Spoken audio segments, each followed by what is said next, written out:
இது Maruti Suzuki Celerio petrol variant. இதில் oil மாற்றாம, customer oil மாற்றாம ஃபுல்லாக அப்படியே கிரீஸ் மாதிரி ஆயிடுச்சு ஆயில். நீங்கள் இங்கே க்ளோஸ்அப்பில் பாருங்க, பார்த்தா தெரியும் உங்களுக்கு. ஃபுல்லாக அப்படியே கிரீஸ் மாதிரி ஆயிடுச்சு. என்ஜின் ஆயிலோட டென்சிட்டி இல்லாமல் ஃபுல்லாக என்ஜின் அப்படியே பிடிச்சி நின்றுச்சு. சீஸ் ஆயிடுச்சு. என்ஜின் சீஸ் ஆயிடுச்சு. எவ்வளோ கிலோமீட்டர் ஓடிட்டாங்க இது வந்து ஆயில் சர்வீஸ் பண்ணாமல் கிலோமீட்டர் ஓடலை. ஆனால் ஒரு 2 இயர்ஸாக வந்து அப்படியே நிப்பாட்டி வச்சுட்டாங்க. நிப்பாட்டி வச்சனால ஆயில் அப்படியே டென்சிட்டி போய் சீஸ் ஆயிடுச்சு. ஆமாம்.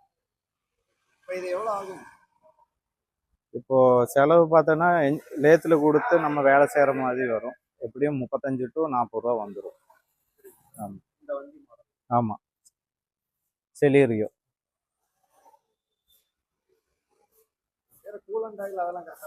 அதெல்லாம் கரெக்டாக இருக்கு. என்ஜின் ஆயில் வந்து இருக்கு, ஆனால் அதோட டென்சிட்டி போனதுனால உங்களுக்கு இந்த கம்ப்ளைண்ட் ஆயிடுச்சு. 5000 கிலோமீட்டருக்கு ஒரு வாட்டி ஆயில் சர்வீஸ் பண்ணணும். ஃபுல்லாக வேலை செய்யணும். ஆமாம் ஆமாம். பிஸ்டனு, ரிங்ஸு, கனெக்டர், பேரிங்கு அதெல்லாம் வந்து சேஞ்ச் பண்ணுற மாதிரி வரும். கரெக்டாக 5000 கிலோமீட்டர் இல்லைன்னா 10,000 கிலோமீட்டர்லையாவது ஆயில் சர்வீஸ் பண்ணணும்.